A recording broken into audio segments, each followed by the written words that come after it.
Aujourd'hui, sur le podcast de La Bonne Fortune, j'ai l'immense plaisir de recevoir Benoît Martin, qui est cofondateur de Green Bull. On a eu la chance déjà de réaliser une émission avec Jean-Guillaume, mais là on va voir un tout autre aspect, avec notamment, on va revenir dans le cœur de l'immobilier, avec un aspect un peu plus vision achat-revente, décrypter également l'activité de marchand de biens. Salut Benoît. Enchanté Ismaël, ça va bien? Yes, super. Merci pour ta disponibilité. Je sais que ton temps est bien précieux également, et donc ça me fait vraiment très très plaisir de te recevoir sur cette émission. Ravi d'être là, écoute, hein. Yes. Pour celles et ceux qui vont nous écouter aujourd'hui, en quelques mots, alors peut-être que certains déjà connaissent Green Bull Group, hein, comme je le disais, on a déjà fait une émission avec Jean-Guillaume, également avec Lisiane. Donc toi, tu es cofondateur, vous êtes plusieurs associés. Est-ce que en quelques mots, tu peux te présenter? Si je dis pas de bêtises, tu as 35 ans aujourd'hui, tu es originaire du sud de la France, tu as eu un certain parcours, etc. Est-ce que tu peux te présenter et qu'est-ce qui t'a amené ton cheminement à être aujourd'hui à la tête de Green Bull et de développer différentes activités, dont notamment le pilier de l'investissement dans l'immobilier sur toutes ses facettes et notamment l'achat-revente? Yes, avec plaisir. Bah, effectivement, écoute, 35 ans, je suis niçois d'origine, donc un bon sudiste. J'ai eu la chance de pas mal bouger aussi, donc j'ai vu autre chose. Yes. Concrètement, j'ai étudié en France, puis 2 ans au Canada, à Montréal. Et c'est à cette période-là, si je puis dire, que j'ai rencontré notamment deux de mes associés d'aujourd'hui, notamment Jean-Guillaume que tu as déjà interviewé. Et c'est également à cette période-là, lorsque j'avais donc 20 ans à l'étranger, que j'ai réellement entrepris pour la première fois. Et donc c'est là qu'on a démarré notre première aventure entrepreneuriale dans la vente directe. Donc voilà, j'ai toujours été quelqu'un de très entrepreneur. J'ai toujours su au fond de moi que j'étais fait pour créer et leader des gens, on va être très clair. J'ai un profil assez leader, j'aime ça. Et donc au cours après de mes expériences, donc j'ai fait mon école de commerce, tout traditionnel, et j'ai rapidement su que le chemin tout tracé, parce que c'était il y a quand même 15 ans maintenant, on va dire des jeunes graduates qui rejoignent des gros groupes, c'était pas fait pour moi. Donc je suis resté au retour du Canada, c'était en 2008, crise financière, j'arrive à Paris, et au bout de 9 mois, 9 mois, 10 mois, je sais plus vraiment, je prends la décision de quitter mon job et de partir de Paris pour retourner dans le sud et pour continuer à entreprendre. Donc voilà, je savais en tout cas que le chemin corporate était pas pour moi. Ça a toujours été plus un outil temporaire de rebascule plutôt qu'un choix à long terme. Donc ensuite, j'ai entrepris, pareil, j'ai créé avec Jean-Guillaume et Guillaume et d'autres associés une première société d'investissement. On a commencé à investir dans le private equity, qui s'est soldé par des échecs. J'ai entrepris à côté aussi, j'ai créé notamment un restaurant familial. J'ai rejoint malheureusement et heureusement le monde encore corporate parce que j'ai senti qu'il fallait que je passe par, on va dire, une certaine expérience professionnelle pour pouvoir plus me développer. Et donc, j'ai eu des expériences assez variées dans la grande distribution, où j'ai géré voilà, des centres de profit assez conséquents et des personnes, tout Yes. en sachant que c'était temporaire, encore une fois. Puis d'autres expériences que les gens, s'ils ont envie, pourront voir sur mon, sur mon LinkedIn ou sur notre site Green Bull. Et ensuite, en 2017, j'avais quel âge? Je crois que j'avais 28 ans en 2017. On a tous pris la décision d'arrêter d'entreprendre de notre côté chacun, de se réunir et de dire, OK les gars, là, on est tous complémentaires, très différents, mais tous complémentaires. C'est le moment de mettre le paquet ensemble et de se donner la chance. Et donc, on a créé officiellement Green Bull Group, même si on avait fait plein d'expériences ensemble par le passé. Et Green Bull Group, aujourd'hui, donc 5 ans après, c'est presque 100 personnes à temps plein, 100 collaborateurs. Yes. On est présent en France, en Suisse et aux Émirats, à travers différentes verticales qui sont assez simples.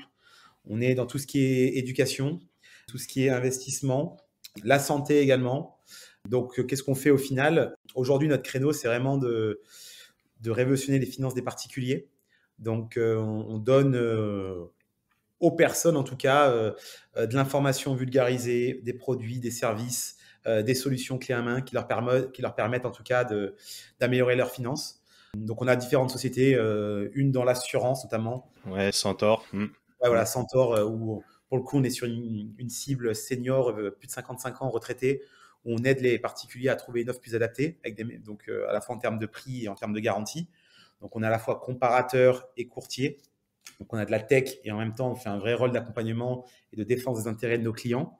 Donc, on a aujourd'hui près de 7000 clients. Tout est digital, tout est en ligne. Donc, avec une force commerciale, une force marketing et des tech guys chez nous. Donc, ça, c'est vraiment la partie santé, si je puis dire. On a ensuite une partie vraiment formation, éducation, parce qu'on a un organisme de formation qui s'appelle Green Bull Campus.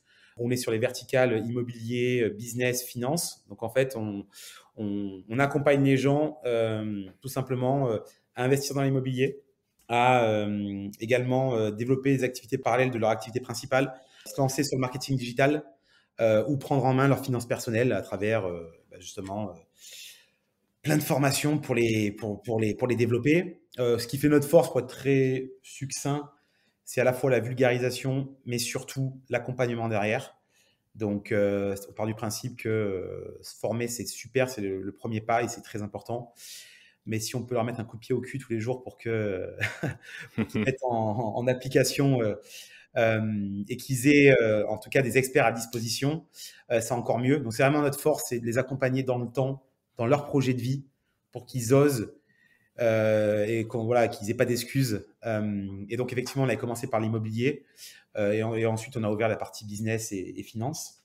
Et ensuite, comme activité, je vais finir là-dessus, tout ce qui est autour également des marchés financiers, parce qu'on a aujourd'hui des applications sociales et éducatives et aussi des outils algorithmiques qui permettent aux particuliers de mieux gérer leur investissement, d'avoir accès à une communauté d'investisseurs, de pouvoir recevoir des idées de marché, de pouvoir eux-mêmes devenir, à travers l'appareil, des créateurs de contenu et de monétiser des audiences.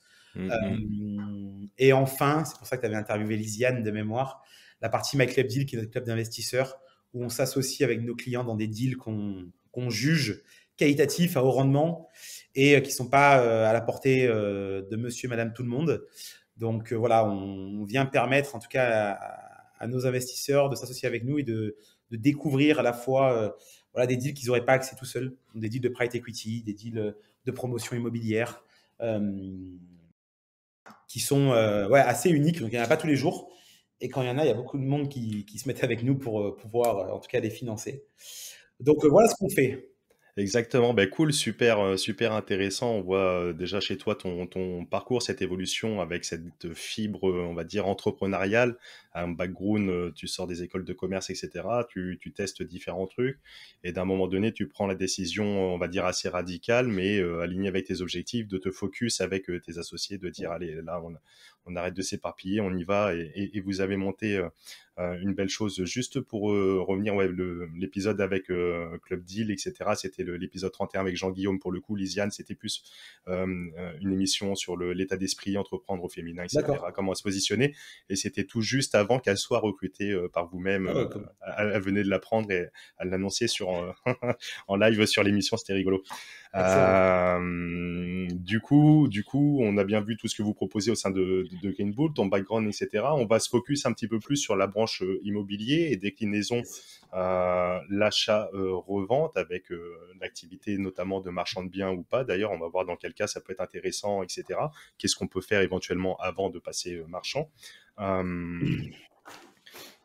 L'immobilier, c'est quand même quelque chose, un des placements préférés des Français, la pierre, c'est sûr, etc., etc. Enfin, c'est assez culturel, ça remonte d'assez loin. On entend une petite musique en ce moment depuis maintenant quelques temps, notamment sur l'accès au crédit, parce que c'est ce qui va être aussi intéressant. Un des effets super puissants de l'immobilier, ça va être le levier bancaire. On est dans un contexte un petit peu entre la guerre qu'il y a Ukraine-Russie, la crise de l'énergie, etc., l'inflation, l'accès au crédit qui se réduit. Quelqu'un qui serait branché H24 sur les chaînes d'information mainstream pourrait se dire mince, je suis foutu, c'est pas le moment d'acheter, c'est pas le moment de faire quoi que ce soit le locatif ou autre chose. Quelle est toi ta vision en étant dedans, baignant dedans, en prenant un peu de recul, ta vision peut-être d'une façon générale, peut-être macro sur le marché immobilier en général et peut-être un peu plus micro en France. d'une façon générale, même sans rentrer sur locatif, pas locatif, achat-revente, quelle est ta vision un Ok. petit peu du moment du marché de l'immobilier? Qu'est-ce que tu peux nous dire de l'intérieur, Benoît? Bon, déjà, je suis en phase avec toi, c'est-à-dire que l'immobilier, ça reste l'actif déjà le mieux compris par tout le monde, parce que c'est tangible, il n'y a pas besoin d'expliquer. Et peu importe le pays, peu importe ses habitants, tout le monde le comprend. Ça reste ensuite l'actif qui permet de faire de l'effet de levier, notamment avec les banques, ce qui est un avantage conséquent quand tu veux effectivement te déployer un patrimoine. Et ça, c'est un des seuls réellement actifs qui le permet, heureusement. Et surtout quand tu as la chance d'être en France, justement, avec un réseau bancaire quand même qui soutient l'investissement. C'est important de le considérer, en tout cas, si tu n'as jamais investi. Donc ensuite, l'IMO, c'est toujours pareil, en 2022, on va pas se mentir, ça dépend des zones. C'est-à-dire, quand tu as notamment des crises, qu'elles soient financières, économiques, structurelles, j'en sais rien, ou de l'énergie, ça a un impact dans tous les cas sur le marché. Il y a des marchés aujourd'hui qui sont en plein boom. Et je suis bien placé par le savoir parce que nous, avec le groupe et personnellement, on investit dans ces marchés-là. Je pense notamment à l'immobilier à Dubaï. Donc, parce Yes, on y que reviendra. voilà, contextuellement, ce qui se passe dans d'autres zones géographiques vient accentuer une tendance de fond. Mais pour rester sur la France, peut-être plus micro, on a la chance, en tant que Français, d'avoir un marché qui est très mature et donc qui est, j'ai envie de dire, très peu inflationniste aussi. Et également, donc, si demain on est en récession et tout part vers le bas, un marché qui a tendance à rester quand même sur des niveaux assez élevés. Pourquoi? Ben, tout simplement parce que la France a une histoire, premièrement. La France a un patrimoine. La France est un pays de propriétaires. On a plutôt eu une intelligence au niveau de l'offre, où ça s'est quand même bien passé, parce on n'a jamais connu comme l'Espagne ou comme d'autres pays des crises profondes, où justement les banques, alors je suis d'accord, elles peuvent être très emmerdantes, mais indirectement ont joué leur rôle de régulateur et on n'a pas eu de crise des subprimes comme aux États-Unis.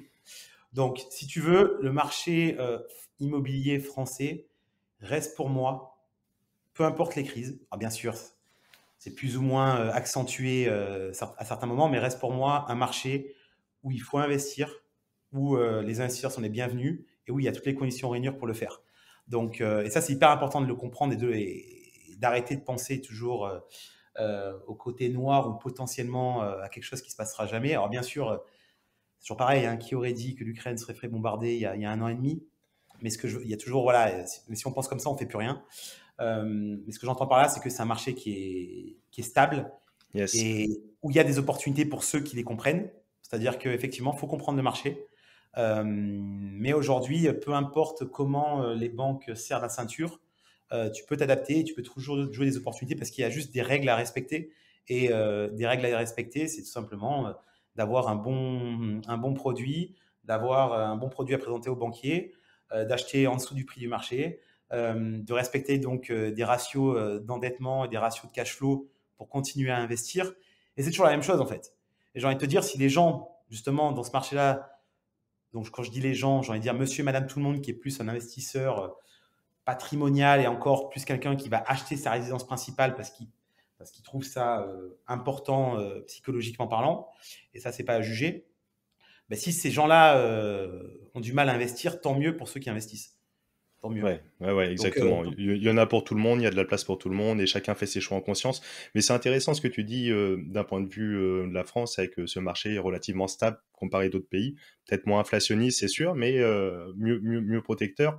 Celles et ceux qui nous écoutent aujourd'hui, qui pour certains peut-être sont confrontés à des refus de crédit, etc. Ça fait maintenant, oui, facilement 2 ans que le HCSF a mis en place des restrictions pour aller fermer un petit peu la vanne, pour éviter de rentrer justement sur une hyperinflation, etc., et de calmer un petit peu le jeu. Et donc, la conséquence, c'est un petit peu moins d'accession au crédit, mais d'une façon un peu plus, si on s'élève un petit peu, qu'on regarde ça avec un peu de hauteur, c'est pas une mauvaise chose en soi, parce que ça permet de garder un marché aussi régulé, et donc qui, d'une certaine façon, protecteur. Et donc, c'est intéressant ce que tu dis Ouais, ouais, exactement. Et on là-dessus. fera on fera la passation là-dessus. C'est que, in fine, ce qu'ils veulent, c'est maîtriser un taux d'endettement. Donc, et on viendra sur la partie marchand de biens versus locatif. Mais si tu veux maîtriser un taux d'endettement, bon, soit tu fais effectivement un bon achat avec un locataire qui va amplement rembourser avec une certaine marge ton crédit et tes charges fixes, ou soit tu peux amener aussi plus d'apports, etc. Dans tous les cas, on revient toujours au fait de se dire, dans les crises, c'est ceux qui ont de l'argent qui font les bons coups. Donc, ça veut dire quoi? Ça veut dire qu'il faut avoir de l'argent. Et pour avoir de l'argent, peu importe les moyens, bah, si c'est compliqué de le faire avec ton métier, avec ta boîte ou autre, l'immobilier permet de le faire. Et notamment, bah, on y viendra, mais le marchand de biens permet justement d'aller gagner de l'argent rapidement par des actions concrètes, alors que l'investissement locatif, même si on gagne un certain montant tous les mois, si on est un bon investisseur, et c'est le but, il faut le faire, on est plus dans une logique effectivement d'amortissement, de remboursement de la dette et de cumul si tu veux, de plusieurs biens pour commencer à avoir une certaine rente qui est conséquente. Alors que faire 100 000 euros, 50 000 euros, 20 000 euros, peu importe le montant, 300, 400 000 euros en étant marchand de biens, c'est possible en 12 mois. Et ouais, Donc, ouais. C'est ce que j'allais te voilà. poser, la différence pour rentrer un petit peu dans le vif du sujet entre la différence locatif et un achat-revente, qu'on soit marchand ou non d'ailleurs. C'est quoi un petit peu la philosophie Yes. derrière? Ça va être quoi les objectifs des personnes qui se tournent sur le locatif versus ceux qui veulent faire de l'achat-revente? Mais tu viens d'y répondre en quelque sorte, ouais. Ouais, mais Le locatif, quelqu'un va se générer un petit revenu supplémentaire avec un cash flow sur une opération, un appartement en colocation ou un immeuble ou de la courte durée, etc., peu importe le mode d'exploitation, qui a ses conséquences en fonction de comment on le fait, mais on va potentiellement générer 100, 200, 500, 1000, 2000, 2000 euros de cash flow, donc ce qui va faire augmenter intrinsèquement nos revenus, mais on peut peut-être se retrouver d'un moment donné à titre personnel bloqué par rapport à l'endettement parce qu'on a un encours important, etc. Et ça va avoir ses limites, donc c'est bien parce qu'on s'est augmenté son niveau de vie, on rembourse le crédit, on se crée le patrimoine, mais sur du plus long exactement. terme, quoi. Bah, en fait, nous, on a une devise chez Green Bull, c'est de faire du et. Donc, quand je dis faire du et, ET, ça veut dire quoi? Ça veut dire que tout levier d'investissement est bon à prendre. Donc, la plupart des gens, et moi le premier, et tous les gens que je connaisse, pour être très franc, ont tous démarré par l'investissement locatif. C'est-à-dire, tu te dis, parce qu'en fait, c'est ce qui prend du sens à la base, tu te dis, tiens, je me la joue. Et ce qui est intéressant, tu verras, c'est que, et c'est pour ça que je pousse vraiment les gens à investir en immobilier, parce que c'est clairement, pour moi, une aventure entrepreneuriale, parce que ben, tu vas chercher un produit, tu vas répondre à un besoin, tu vas trouver un client, tu vas gérer des emmerdes, tu vas convaincre des gens, tu vas se pitcher. Donc, c'est clairement pour moi de l'entrepreneuriat. Et souvent, d'ailleurs, comme par hasard, les entrepreneurs ont de l'immobilier aussi. Parce que c'est une activité comme une autre, de création de valeur. Et donc, yes, tous les gens commencent par se dire, OK, je vais investir dans l'immobilier locatif. Donc, en gros, j'achète, je rénove, je mets un locataire, ça me paye mon crédit, ça me fait un cash flow positif. Donc, dans l'idéal, ça ne vient pas impacter en plus mon ratio d'endettement auprès de la banque. Et ensuite, ben, je continue à investir pour avoir de plus en plus de cash flow, de plus en plus de biens. In fine, certains les gardent parce qu'ils auront un patrimoine payé. Les plus, j'ai envie de dire, les investisseurs les plus confirmés arbitreront au bout de 5-7 ans pour voilà, profiter vraiment on va dire, des avantages fiscaux qu'il peut avoir, sans rentrer dans le détail, en tout cas, voilà, à amortir en bien sur 7 ans. Donc, en tout cas, voilà, les gens vont faire ce travail-là d'arbitrer, de réinvestir, ensuite leur plus-value, et pour se constituer in fine un patrimoine qui paye, j'ai envie de dire, leur niveau de vie ou qui paye ce qu'ils ont envie que ça paye. Donc, le but, c'est vraiment de ne pas être dépendant que de leur source principale de revenus, qui est souvent un salaire. Donc, ça, c'est hyper intelligent et c'est ce qu'il faut faire dans tous les cas. Ensuite, tu as deux niveaux. Et deux niveaux, c'est quoi? C'est de se dire comment je fais de l'argent rapidement. Et souvent, c'est con, mais même quand tu es entrepreneur, tu te dis, tu vas souvent au plus compliqué avant d'aller au plus simple. Et souvent, le plus simple, c'est de se dire, tiens, ben, pourquoi j'irais pas flipper un bien? Donc, flipper, voilà, c'est un mot un peu un anglicisme, mais en gros, acheter pour revendre rapidement, sans même des fois faire des travaux. Donc pourquoi j'irais pas faire ça pour justement aller me taper juste un 20 000 euros, juste un 50 000 qui me permet ensuite d'investir plus dans le locatif ou d'investir ailleurs. Et c'est totalement sous-coté, pour parler comme les jeunes, parce que je ne sais pas pourquoi, je pense que c'est un biais psychologique où aujourd'hui l'investissement immobilier a totalement été démocratisé. C'est très très bien.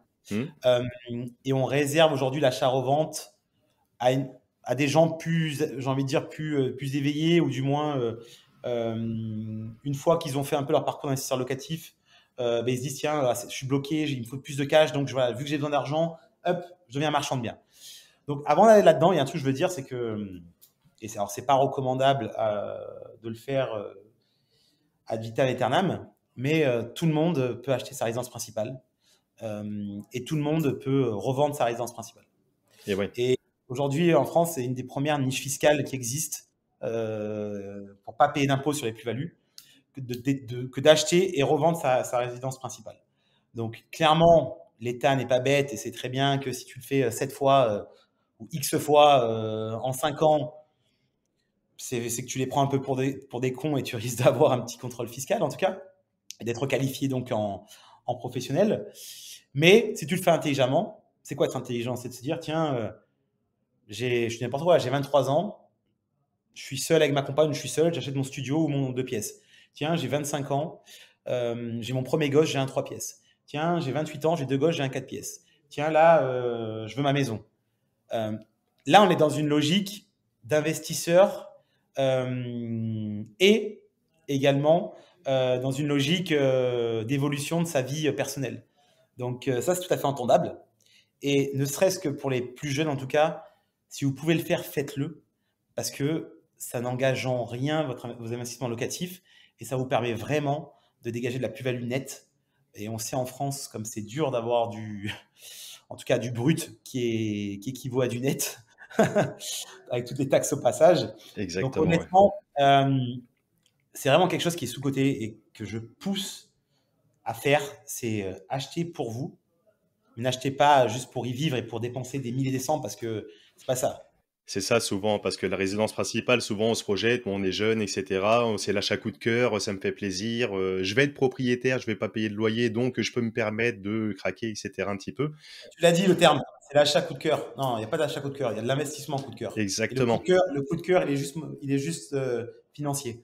Et donc les plus jeunes d'entre nous et qui nous écoutent, et s'ils seraient tentés d'acheter leur résidence principale, peut-être de le garder avec un œil investissement. Est-ce que c'est ce bien, je vais pouvoir trouver un bien sous-coté, en dessous du marché, ou alors que je vais pouvoir valoriser par X technique? On y reviendra un petit peu après comment faire. Mais c'est vrai que d'avoir cet œil, même pour sa résidence principale et même surtout déjà d'investisseur, ça permet de débloquer potentiellement des marges astronomiques sans imposition derrière. Concrètement, on achète un bien, allez, disons 100 000 si on se lance, on le revend 150 000 6 mois après parce qu'on déménage, on a trouvé une chérie, on déménage, ben, on a 50 000 euros de plus-value, c'est 0 euros d'impôt. Que sur la résidence secondaire, on est tout de suite à 36%.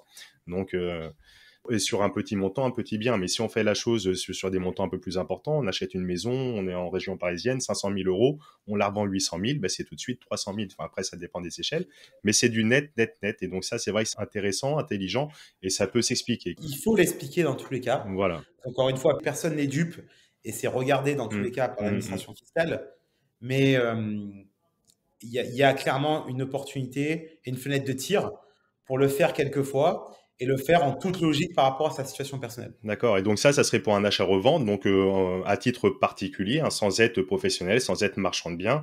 On a aussi la possibilité, il y a un petit cas particulier, en dehors de la résidence principale, on peut le faire pour une résidence secondaire si on n'a pas été propriétaire durant les 4 années précédentes de notre résidence principale, on a le droit à une cession exonérée de plus-value, sous condition, on doit réemployer le fruit de la vente sous 2 ans dans une résidence principale, mais ça pourrait être fait comme ça, quelqu'un qui a de l'immobilier, qui a hérité, qui a acheté, qui a fait du locatif, qui est en location, qui n'est pas propriétaire de sa résidence principale, si depuis 4 ans il n'a pas été, il peut également faire une bascule exonérée de plus-value s'il réinvestit dans une résidence principale. Donc potentiellement, il pourrait faire même une double culbute à court terme, hors imposition. Voilà. C'est clair. Et malgré tout, on peut le faire. Et s'il y a de l'imposition, ça fait partie du jeu. C'est très très bien aussi. Enfin voilà, il faut payer sa part. On est content, encore une fois, j'aime bien le dire aussi, d'avoir des écoles, de l'éducation, des routes, de la police, des pompiers, etc. dans notre pays. Donc ça fait partie du jeu. L'impôt ne doit pas non plus être l'unique objectif, à mon sens, hein, en tout cas, des opérations. Tu as tout à fait raison. À partir du moment que tu payes de l'impôt, c'est que tu gagnes de l'argent. Ensuite, un bon investisseur va toujours chercher à optimiser sa base d'imposition. Donc, ça, c'est une évidence. Il y a des moyens de le faire, il y a plein de moyens de le faire.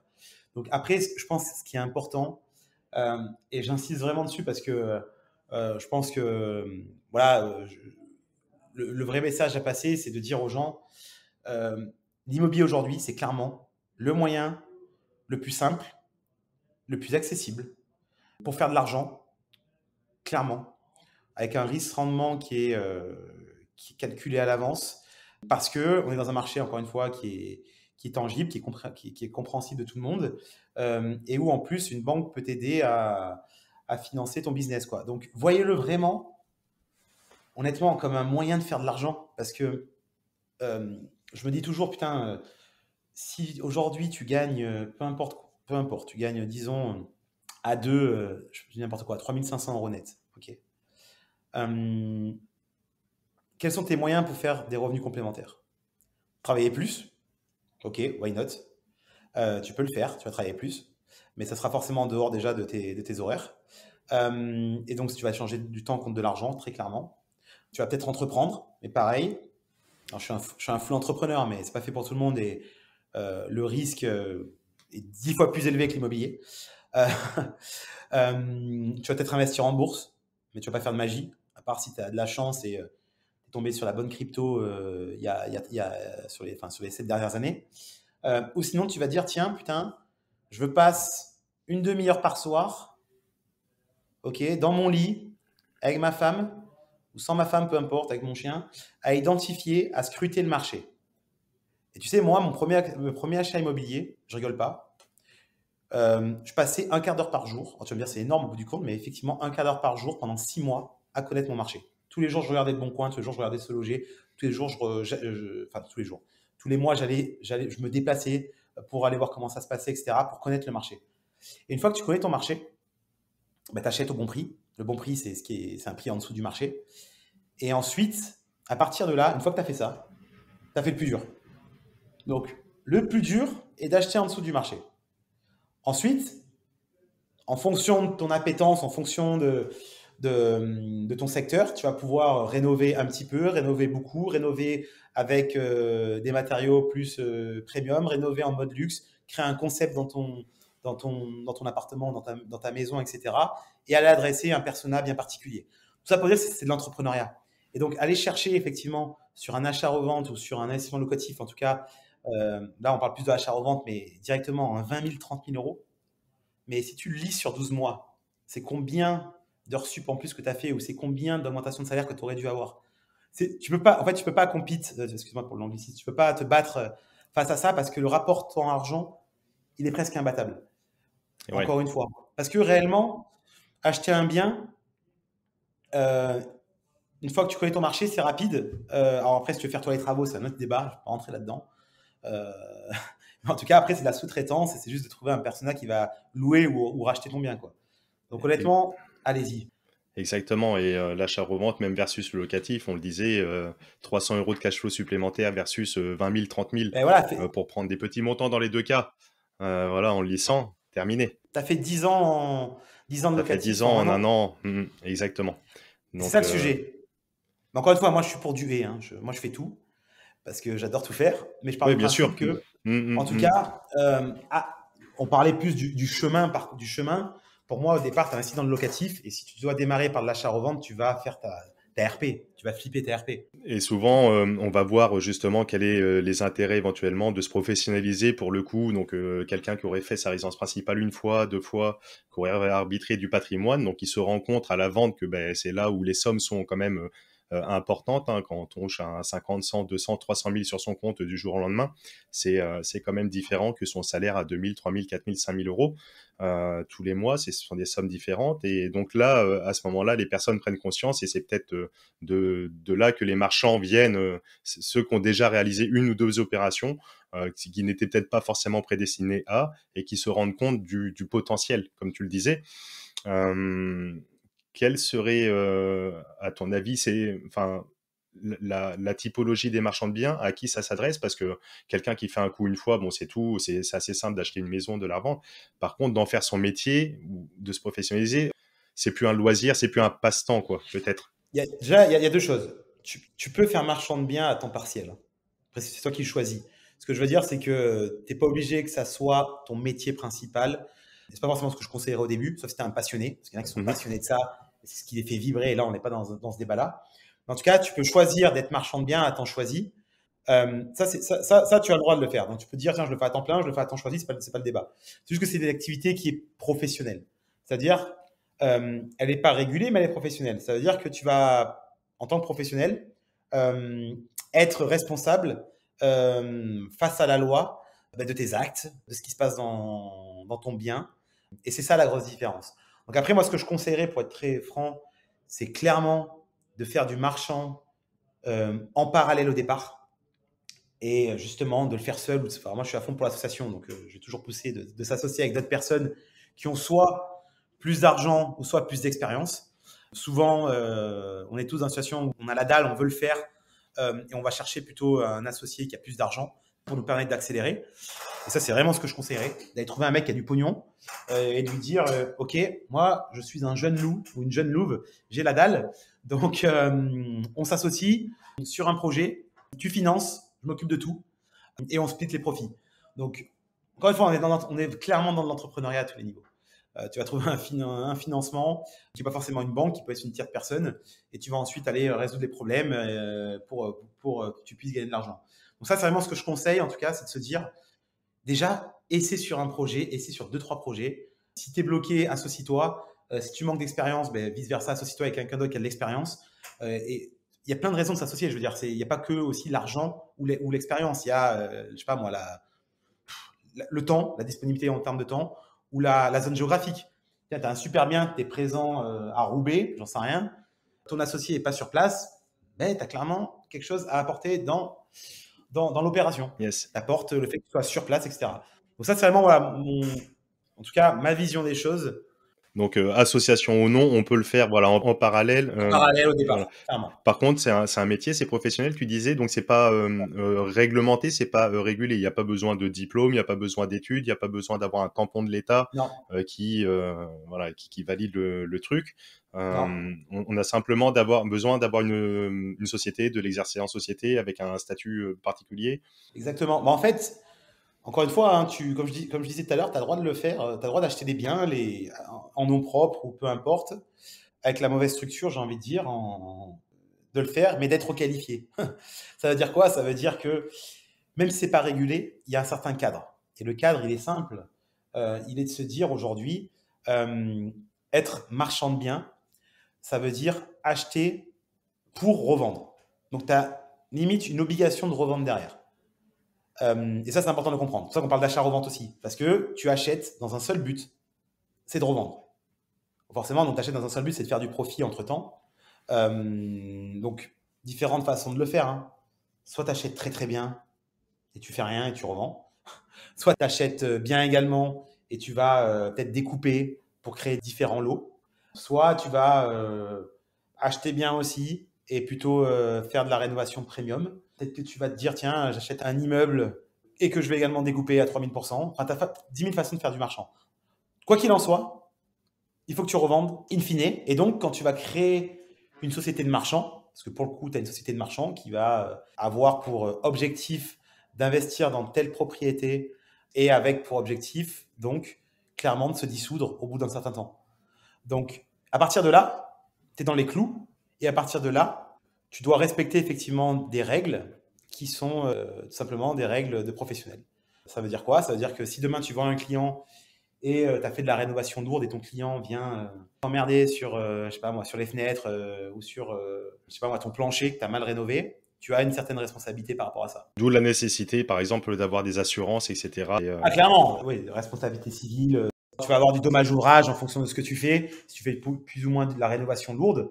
En fait, c'est pas que c'est obligatoire, c'est que ça te protège au niveau professionnel. Donc ça, c'est important. Et ça permet effectivement, alors souvent les banques vont le demander, vont dire attends, est-ce que tu as cette assurance ou pas? Ah ouais. Mais c'est surtout que tu viens de protéger toi en tant que professionnel. Ça, c'est important de le comprendre. Et ce qui est intéressant, c'est qu'en tant que marchand de biens, dans les termes juridiques français, tu vas forcément aussi, pour le coup là, payer des impôts et payer des taxes et payer de la TVA en fonction de ce que tu vas faire. Donc, même principe, si tu déclares mal, si tu as opté pour un mauvais régime de TVA, ben, tu es, mais comme tout entrepreneur, tu es soumis à un risque de redressement, un risque de requalif, à une petite amende, etc. Mais j'ai envie de dire, souvent, on a tendance à complexifier la chose. Mais n'importe qui aujourd'hui crée une boîte est soumis à déposer son bilan, s'il fait de l'IS, à payer son IS, à payer son URSSAF, etc. Donc rien de neuf en fait. Rien de neuf. C'est juste que tu deviens professionnel. Ça veut dire quoi? Je donne un exemple tout bête. Souvent on dit, je suis le premier à le dire, quand tu crées une boîte, quand tu veux lancer une startup, n'attends pas de créer ta boîte pour le faire. C'est-à-dire, c'est bon, c'est pas ça le business. Le business, c'est quoi? Tu trouves déjà un problème, tu trouves des clients, tu te lances et après, tu vois ce qui se passe. Et après, tu deviens régulé, tu crées ta boîte, tu déposes tes statuts, tu prends un comptable, tu fais du déclaratif, etc. C'est le même sujet ici, en fait. C'est exactement le même sujet. Il n'y a rien de neuf, il n'y a rien de surprenant, il n'y a rien de compliqué. C'est juste que pour faire de l'achat-revente en mode industriel, ok, tu dois être marchand de biens. Tu ne peux pas le faire à titre perso, ad vitam aeternam. Super intéressant ce que tu dis, parce que c'est vrai que pour certains, ce que ça va être peut-être une facette un peu méconnue, marchand de biens, avec ces spécificités, ces risques, différents types de TVA, tu l'évoquais, en fonction si on tombe sur la mauvaise case, attention, tatati tatata, les assurances, etc. L'idée, c'est déjà de commencer à mettre le pied à l'étrier, de commencer à faire une opération, deux opérations, et après, ça roule, et Exactement. il y aura, pareil, le conseil juridique au bon moment, le comptable qui va remettre dans les clous. Si, voilà, on n'est pas obligé de tout connaître, de tout savoir tout de suite.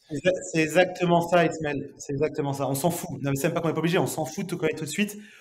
Par contre, quand tu fais une opération, tu trouves ton bien. À partir du moment que tu as trouvé ton bien, tu vas concerter effectivement ton expert comptable. Il faut prendre plutôt les experts comptables qui sont avec une forte affinité marchand de biens, Ouais, un peu spécialiste dans le développeur. domaine, etc. Ouais, Bah, bien il sûr. faut Ouais. trouver des spécialistes, très clairement, parce qu'il y a beaucoup de bras cassés. Mais tu vas à partir de ce moment-là. Et un comptable, un bon expert comptable, en 1 heure et demie, attends, il y a encore, j'abuse. En une demi-heure, il a un fichier qui s'appelle un fichier Excel où il va te dire exactement par rapport à ce que tu veux faire, quelles sont les options régime de TVA et quel est donc aussi l'impact sur ton bénéfice net à la fin. Mais ça, c'est une demi-heure, 1 heure de ton temps. Le seul sujet, il est d'aller trouver un bien où tu sais que tu as une revente derrière avec une marge et un bénéfice Ouais. pour toi. Ensuite, l'expert comptable va venir te dire si réellement ce que tu as pensé, une fois que tu as payé effectivement peut-être la TVA ou peut-être tes impôts, est-ce que c'est rentable ou pas? Mais c'est toujours pareil, ça vient après coup. Ça, tu vois ce que je veux dire? Parce qu'une fois que tu l'as fait une fois que l'expert comptable t'a dit ah non, parce que là, tu touches à de la rénovation lourde, ou donc tu as, une TVA sur prix de vente total, j'en sais rien, tu vas le comprendre. Exactement, ouais. Donc, moi, je suis un pragmatique et je suis plus un doer. C'est ce que je conseille aux gens. Fais-le et au bon moment, pose les bonnes questions. Par contre, il faut les poser au bon moment, effectivement. N'attends pas d'avoir revendu ton bien. Pose-les au bon moment. Donc après, voilà, si tu veux te former, évidemment que c'est cool, tu peux te former. Mais le vrai sujet, il se fait dans le dur sur le terrain. Va chasser du bien. Exactement. On est sur un métier en plus de réseau. C'est-à-dire que tu veux réussir dans ce métier? La seule chose dont on devrait parler, toi et moi, c'est comment tu crées ton réseau pour dénicher les biens. C'est le seul sujet qu'il devrait y avoir, tu vois, réellement. Parce que tout le reste, c'est 5% de ta réussite. Juste une petite pause dans cet épisode passionnant avec Benoît, simplement pour vous dire que lors de l'enregistrement, il y a eu une petite coupure, on a dû changer de micro, donc pour la suite de l'épisode, le son de Benoît a changé, mais il reste tout de même d'excellente qualité. Donc on reprend tout de suite cette émission passionnante avec Benoît, on attaque directement avec différentes possibilités pour le sourcing des biens, pour faire des bonnes affaires, et ainsi que la construction du réseau. C'est parti. Comment tu fais, tu parles justement, ce qui est important aussi, c'est de la construction du réseau. Et moi, je voulais te demander comment tu construis un petit peu ton réseau et surtout et aussi comment tu sources tes biens d'une façon générale. Tu pourrais conseiller pour quelqu'un qui se lance, qui veut se lancer, pour commencer à sourcer ses biens. Clairement, c'est toujours pareil. Ce qu'on conseille au départ, parce que c'est pratique et c'est le plus simple à appréhender, c'est de chasser dans une zone qui est près de chez toi, que tu maîtrises, que tu peux facilement, sur laquelle tu peux facilement te déplacer. Voilà. Maintenant, c'est sûr que si tu habites dans le 16e, tant mieux pour toi, mais en même temps, pour investir en tant que marchand de biens, c'est un peu plus compliqué. Tu vas me dire, ça fonctionne pas. Donc effectivement, donc là, il faut s'extraire et il faut aller chercher des zones en périphérie, un peu plus éloignées, mais en tout cas, tu vas pas chercher une zone à 1000 km. Tu vas aller dans quelque chose qui est accessible. Pourquoi? Parce que tout est lié en fait. Le plus tu vas connaître ton marché, et ton marché, c'est qui? C'est la ville, c'est ses habitants, ses parties prenantes, c'est ses agents immobiliers, c'est ses commerçants, c'est les syndics, c'est les notaires, c'est tout le monde en fait qui la compose. Quand tu es marchand de biens, premièrement, tu vas pas le crier sur tous les toits. Tu dois être omnibulé par le fait d'avoir une opportunité avant tout le monde. Donc, ce qui se passe la plupart du temps, c'est quoi? On est sur un métier quand même où il y a pas mal de gorilles. Quand je dis de gorilles, c'est-à-dire de personnes 50, 60 ans qui font ça, parce qu'ils ont trouvé le filon, ils sont gavés sur les 30 dernières années comme des porcs, ils ont totalement raison. Et là, on se rend compte que la nouvelle génération, justement, de marchands de biens est beaucoup plus jeune, beaucoup plus alerte, et ça amène de la concurrence, et c'est cool. Et donc, avant, in fine, voilà, le marchand de biens, effectivement, il avait ses agents immobiliers, il avait ses notaires qui l'appelaient, il avait à l'époque le concierge de l'immeuble qui l'appelait. Aujourd'hui, il faut être partout. C'est-à-dire qu'il faut être partout. C'est à tous les niveaux que ça se joue. C'est-à-dire, tu dois continuer à faire ça et tu dois être présent dans tout ce qu'il est possible d'être présent pour qu'on pense à toi quand demain quelqu'un vend bien. Et ça peut même être un agent immo. C'est-à-dire que tu peux même t'associer avec des agents immo, faire du marchand. Et yes, souvent les agents IMO, ce qu'ils se disent, ils sont contents si tu crées le contact, ils sont contents de te redonner les biens parce qu'ils vont l'avoir à la vente et puis à l'achat et puis à la vente derrière, double com, etc. Et donc tu peux construire sur du long terme comme ça des relations. Ouais. Exactement. Mais c'est ça. Et donc, comment ça marche une relation? Comment ça marche un réseau? Un réseau, ça marche si c'est donnant-donnant. Si toi, tu es juste là pour prendre comme un crevard, mais personne va te donner en fait. Donc, à partir du moment que tu construis un réseau qui pense à toi parce que tu leur fais gagner, parce que tu penses à eux, in fine, peu importe, à différents niveaux, encore une fois, je te garantis que les gens vont te le rendre. Et je te garantis que tu vas t'associer avec plein de gens, on y revient tout le temps, réseau, association. Et c'est comme ça que ça va grossir. Pourquoi? Parce que c'est fini, il y a trop de concurrence. Il y a trop de concurrence. Et in fine, la concurrence maintenant, elle se fait où? Elle se fait soit au niveau financier parce que tu as plus de moyens donc tu peux dégainer, ou soit elle se fait au niveau, j'ai envie de dire, informationnel. Tu as le bon filon au bon moment. Et ça, souvent, soit tu as payé cher pour l'avoir, ou soit c'est parce que justement, tu as créé une relation.